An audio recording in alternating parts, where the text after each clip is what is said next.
¿Y hay alguna investigación a propósito de García Luna? Es una de las más grandes investigaciones que se han hecho en los últimos años porque es mucho el dinero. 700 millones de dólares, ¿no? De dólares. Es decir, ¿cómo con un sueldo de procurador te haces de 700 millones de dólares? ¿Qué pasó ahí?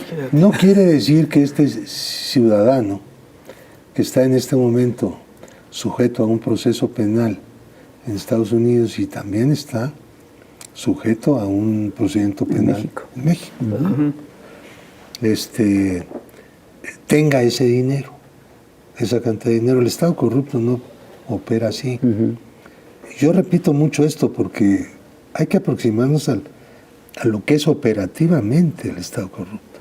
No es una banda de ladrones que llegó, se robó y salió corriendo. Es un sistema. Y el reparto es brutal. Ahora, el mecanismo que se usó desde la Secretaría de Seguridad Pública para poder robar a raudales fueron contratos con empresas norteamericanas y algunas establecidas en México, pero no de capital mexicano. Aunque una que otra sí, una que era propiedad de él, también entró. Pero no en este esquema, sino en uno paralelo. Aquí se trata de una corrupción de firma de contratos sin que a cambio hubiera entregas prácticamente de nada. Órale. En Estados Unidos este personaje tiene no solamente un proceso penal, sino que él, junto con una madeja de socios, en donde destaca una holding, cuyos dueños es una familia, constituye una familia, y que con ese dinero compraron muchos bienes, y coches, y casas, y joyas, y una cantidad de cosas. ¿No? Pues es mucho dinero. Ellos están en un proceso de orden civil. Ese proceso de orden civil es el intento del gobierno de México por recuperar pues, todo lo que se pueda recuperar. En un juicio las cosas son bastante poco previsibles, ¿no? Sobre todo, bueno, iba yo a decir que sobre todo en el extranjero, pero quién sabe, porque aquí los juicios en México son muy imprevisibles.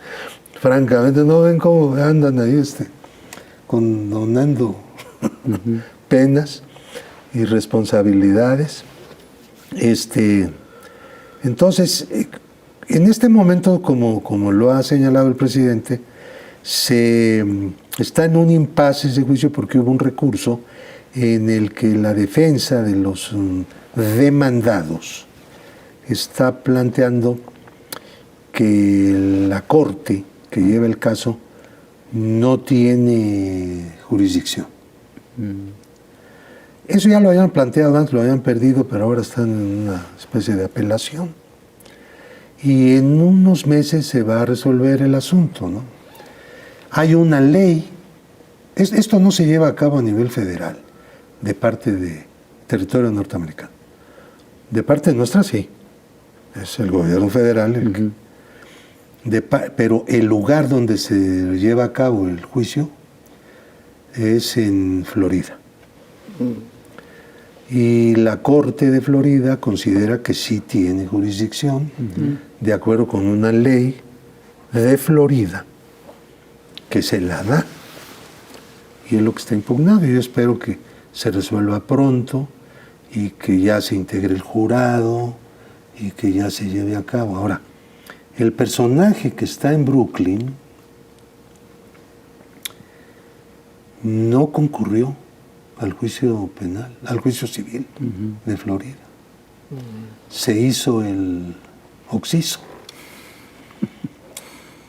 Y entonces esto quiere decir que pues ya lo perdió.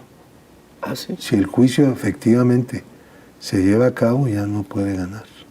Pero sí que ya perderá. Ahora, él como poseedor de bienes y de líquido es el titular menos visible porque así funciona el sistema, ¿no? Claro. El que dirige la operación robo al pueblo, a decirlo bruscamente, es el que menos dinero tiene aparentemente. Claro. Dispone de más quizá, pero en cajas hay cajas. Repartido. Hay cajas, hay tesorerías. ¿Me entiendes? Y ¿quién se queda con la mayor cosas parte? que no está a nombre de él, sino son pocas. Entonces, no solo estoy hablando de esto, estoy hablando de muchos casos que nosotros analizamos. A ver, nosotros nos dedicamos a andar viendo la madeja, la telaraña. Es como un timbiriche, nuestros esquemas que hacemos en papel así, ya tener así 2-3 metros. Todas las estructuras de pequeñas empresas, fachadas o no fachadas, y de personas y de esto y lo otro. Son estructuras muy grandes, en el que está el peculado como cuestión central, y claro, pues hay un montón de otros delitos imbricados, entre otros el de defraudación fiscal, porque el que hace operaciones con recursos de procedencia ilícita, o sea, quien lava dinero, pues entre otras cosas lava lo que deja de pagarle al fisco, debiéndoselo pagar, ¿no? Y por lo tanto, esa es una parte de los recursos ilícitos, justamente del delito de lavado, ¿no? Entonces, se hacen unas madejas con todo ese dineral o dinerales, no solamente de parte de la delincuencia llamada organizada, porque esta también es organizada, pues sí. Aquella está armada. Vamos a así, ¿no? La delincuencia armada y la que no está armada. Nosotros pues tenemos que analizar las dos y proveer al gobierno, al Ministerio Público, en todos los niveles, Ministerio Público, y a otras dependencias públicas de la información necesaria para que ellos... Claro. Pues vas a tener que regresar otro día. Sí, porque ya... para platicar de esto. A mí me gustaría así hablar, no de casos concretos porque no puedo dar detalles. Sí. Es de información reservada. Claro, sí, claro. Y yo la... Pero de todo este entramado es bien interesante. Pero, ¿qué cosa es la inteligencia financiera? ¿Cómo funciona este sistema a nivel mundial? Es un sistema mundial. ¿Y cómo funciona en México? ¿Cómo el gobierno requiere de eso? Porque es básicamente información para poder actuar en los distintos niveles del aparato del Estado. Claro.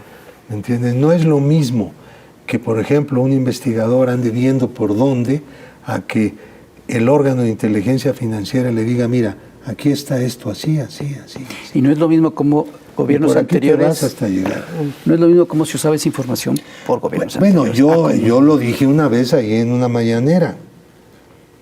La UIF, antes de que llegara el nuevo gobierno, no era parte de la lucha contra la corrupción.